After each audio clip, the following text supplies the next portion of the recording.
Hello everybody, this is a Lamley, well, was an unboxing. I've already unboxed them, so we'll call this a showcase. Auto World, this is the latest mix from Auto World, only 6 cars, 3 of each. Version A, version B, I've already got them out. I could have pulled them out of the box that's holding these up, but it's just an old Johnny Lightning box that they threw all 6 models in and sent to me from round 2. So I will spare you the drama of the unboxing and we'll focus on the showcase. It's been an odd year for Auto World, at least from my perspective, because we see more hobby. We haven't seen a lot of hobby releases from Auto World. We'll see the retail releases, which are usually 12 cars, 6 of each, 2 colors of each car. And we haven't really seen that. We've seen some kind of sporadic mixes. That might having to do with production and kind of what they're working on. I have been told that there's a lot of exciting stuff coming from Auto World, and I am excited about what is coming. But this kind of seems like a bridge year for Auto World. Nonetheless, this is going to be in stores if it isn't already. This was sent, like I said, from Auto World. 3 cars, 2 colors each. Let's get right to it. I actually dropped these. I did a little unboxing showcase short when I was in Capitol Reef National Park, couple weeks ago, and haven't done the showcase yet, so they still have a little bit of like Capitol Reef red dirt on them. One of the reasons I haven't done this in a while is I was actually trying to find my Lincoln Continentals to do a whole car show with, and I can't find my previous ones, and I'm kind of freaking out. I don't know where they are. They got to be somewhere, but I am a collector first and foremost before I showcase, and when you can't find something that you really like, which is the Auto World Lincoln Continentals, they're one of my favorites. Kind of freaks you out. Nonetheless, I'll figure out what's going on. All right. This is the first one. Like I said, it's version A, Premium Series, and version B. You can see in the art there's some differences, blue outline, white outline. This was a previous mix or an upcoming mix. Don't know. We've seen these smaller mixes. So it'll be interesting to see what happens in 2025 with Auto World, because I know they're, like they said, they're doing a lot of stuff. All right, so let's just get right to it. This is the 1964 Ford Galaxie 500 XL, not a new model. They're calling it a special edition. This one is in sunshine yellow. This is a cool casting. Auto World for me is Tomica Limited Vintage's like equivalent for American cars produced here in the U.S. Anyway. True 1/64 scale, done mostly stock. The hobby cars will be done in different ways, and then of course we're gonna get to not stock here in a second. But usually done in factory colors as well. So I really like these. I love putting them together. Auto World is more fun collecting together than it is just separate cars. You want to see them. You want to see them as kind of a fleet. All right, we've done that. I'm trying to make sure I don't get ahead of myself. And here it is. We'll put it on the turntable. Well, actually, before, these have opening parts. If I can open them, sometimes it's easy, sometimes it's not.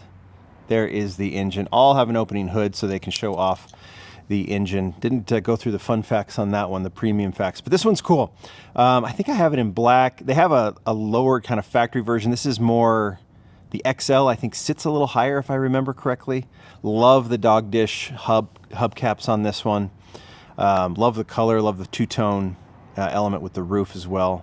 The vinyl black roof. They do these details really well at Auto World. I know, some of these premium brands do some inserted headlights, but I'm okay with how Auto World does it, because you get such good details on these cars, and understanding a lot of classic American cars, which you have to deal with. In terms of details, I think they do an absolutely excellent job. That's version A. Here's version B in Dynasty Green Poly. Top trim model for the Ford Galaxie lineup. Okay, so originally made for the Fairlane Thunderbird, the fiberglass teardrop hood was developed by the Ford Special Teams. Yeah, that teardrop is so cool. I think they have version Auto World does without the teardrop. I'd have to figure that out. Oops. Here it is. See the colors awesome on this. And this is, I hope you gain an appreciation to, you had the yellow with the black and chrome rims. This one has a color match on the rims to the wheels, which is such a cool detail from these classic cars. And I love when Auto World does it. I've always tried, and I can wax philosophical on why I like collecting. And one of the things is like you gain an appreciation for things that maybe you didn't have an appreciation before. It would be kind of boring to just kind of lean into one particular area of car culture when you can collect at this scale. You may not be totally into like classic American cars, but boy, you sure should be able to appreciate them, right? I mean, and I don't have to have these cars in my, actual cars in my garage. I can have small versions, and that's what kind of, I don't know, if you can't like put these cars together and kind of gain an appreciation, to me, it's kind of a bummer if you're from collecting. All right, let's just keep going. I hope that makes sense of what I'm trying to say. Version A and Version B of the 1973 Ford Mustang Mach 1. Let's open up Version A first. I love this color. Bright green gold poly. We would call it olive. They're going to call it bright green gold poly. They've modified this casting recently. 1973 marks the beginning of the end of the first muscle car era due to the increased government scrutiny and regulations. It's an interesting little fun fact. What else did they put in there? Well, I just ripped right through it, so I'd have to read it later. Front grille of the now I want to read it.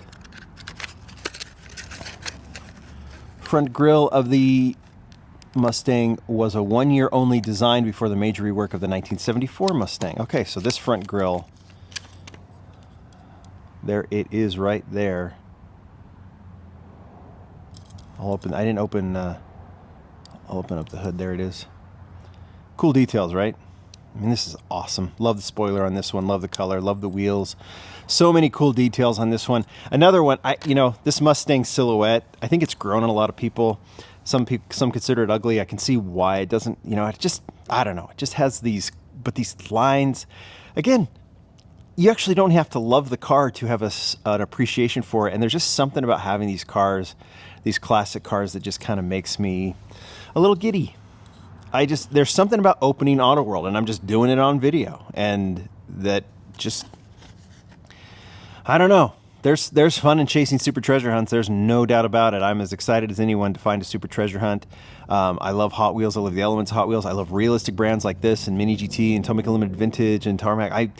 I just love when something's done right and when I can gain an appreciation for something just by looking at it. So this is where I'm at as I film this video.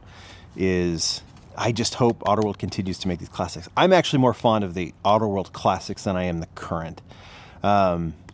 Just because this allows you to kind of go down a little history hole, which is nice. Pearl White is the color here. 1974 color Pearl White did not actually have any pearlescent effect, as the name suggests. Most powerful engine was a 351 Cleveland V8, which produced 266 horsepower. This must be the Cleveland V8, or this was the trim. I don't know if they've recreated the Cleveland V8, but this would have been the trim, right, on the Mustang.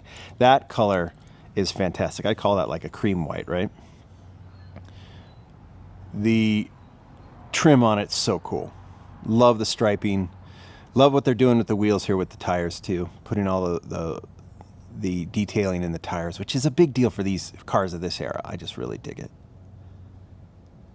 Love this casting. I have all of these Mustangs. I'm trying to figure out if I need to purge out a little bit of my collection, after I just told you that it's fun to collect these together. I don't think I need all of them, but I like to have families of these models, especially the classics. And I'm trying to figure out just from space again if I might have to purge out some of them. But there are, I want to have, they're just so fun to see together. All right. Mustang, Galaxie, Lincoln. So this is all Ford family, right? That's the theme. I didn't even notice that. Lincoln, Ford, and... we don't have a Mercury here, but 2 Fords and Lincoln. So yeah, that definitely is the theme here. Let me put these cars here. And what's cool about this is with the Lincoln Continental, this is a 79 Lincoln Continental version A and version B done as lowriders. I will show you before I open them. This is the first time I think they've done the Lincoln Continental as a lowrider. There is some limitations. That if they produce these cars to be factory, and then when they add the lowrider trim to it, they can't lower them because I guess they could reproduce some chassis, but they haven't done that yet. They've been leaning into lowrider a little bit. I've seen some good, from Greenlight. They've done some nice lowriders. There's, of course, the old lowrider series from, what brand was that? That wasn't ERTL. That was, I don't remember. Anyway, but they have done some Miho exclusives and stuff that have been done as lowriders. Basically, what they'll do is put a smaller rim on there. They've produced a lowrider rim. And They did these on the Coupe de Ville. I have a couple of these. Coupe de Ville, they did. They've done. Obviously, they give it some lowrider type art. They put the small rims on it, and it works. I mean, I would like to see them lower it a little bit on the chassis, and maybe if we're buying up these lowriders, they will invest in like a lower chassis. But when you get these gold rims, gold trim, this art element, sometimes the pinstriping, whatever they do to make these lowriders, the color of the interior on these is super cool. I've been really digging these. I've said this. There's elements of car culture, like where they come from, that you just can't help but appreciate. Lowrider being one of those, and again, the education that comes from it. This is is this the Sedan de Ville, I think? Done as a lowrider as well. This is from the same line they did with Miho exclusives. So there was others that they've done. They've done the Impalas and stuff. I just pulled out these Cadillacs just because they were. I really like. I said I like Auto World's classics. I really like their what they call the land yachts too. The Cadillacs, the big Cadillacs that I can't even display them in my displays because they're just too big.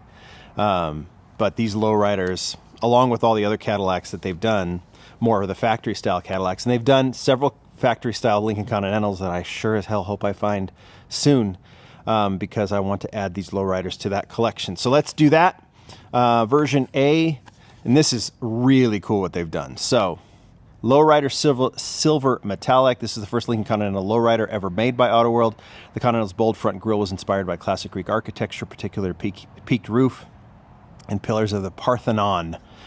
All right, there's the art. Here is the model. I love this. I love this. Ooh, the chassis on here is cool too. They kind of chromed up the chassis. Notice that? Normal, they don't do that. It's more of like a raw metal. But this one's been chromed up. Look at that. There's that grill they were talking about. That's just awesome. See if I can do that whole thing where I try and open I don't know if I can. Oh, maybe I can't. Hold on. Got it. There it is. But this one is all about the trim. Check this out. I'm going to go up close. Look at that. Looks like it's been sketched. Like actually scratched into the metal. This is amazing. Lincoln Continental is just that rear side with the arched trunk. Oh, I just love it. And I love that they've added the details here. Okay, I'm just digging this.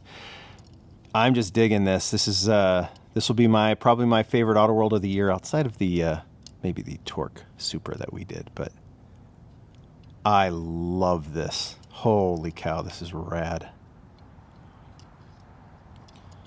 I just think it's a cool car. I think it's a cool silhouette. I love that they've done a lowrider, and I think the execution on this with this paint is amazing. I'd have to get word from Chad on what inspired that art, and what they and then how they produced it. Here's version B in custom lowrider gold metallic, same kind of trim. There's some information on lowriders. Whittier Boulevard in Los Angeles, California is considered the epicenter of lowrider culture. It's world famous for its slow-rolling car scene. Lowriders originated in East Los Angeles in the 40s, 50s. Nice to see, again, a nice history lesson that they're doing here. Let's open this one up.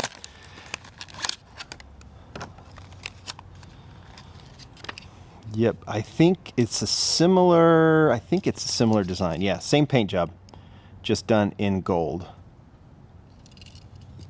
So we'll just get that one. I love the interior once again. Oh, the chassis is gold too. There you go. I should show that. Look at that. That's so cool. Gold chassis, gold rims, gold body. Oh, I'd own this. I'd own this in real life. I would own this in real life in a heartbeat. Bold gold is the license on the gold one, and what is it on the silver? Silver thing. Silver thing. Okay. These are rad. Okay. Well, there you go. I'll move my Cadillacs over here, put these in the middle. You got a nice little family here. Classic muscle with the Mustangs and the Galaxie for that matter. And then big land yacht lowriders with the Lincolns adding to the Cadillacs and the Impalas and everything else. This is awesome. I hope you love Auto World. I do. I have a lot of passion for this brand and what they do. You guys tell me what you think. Thanks, everybody. Bye.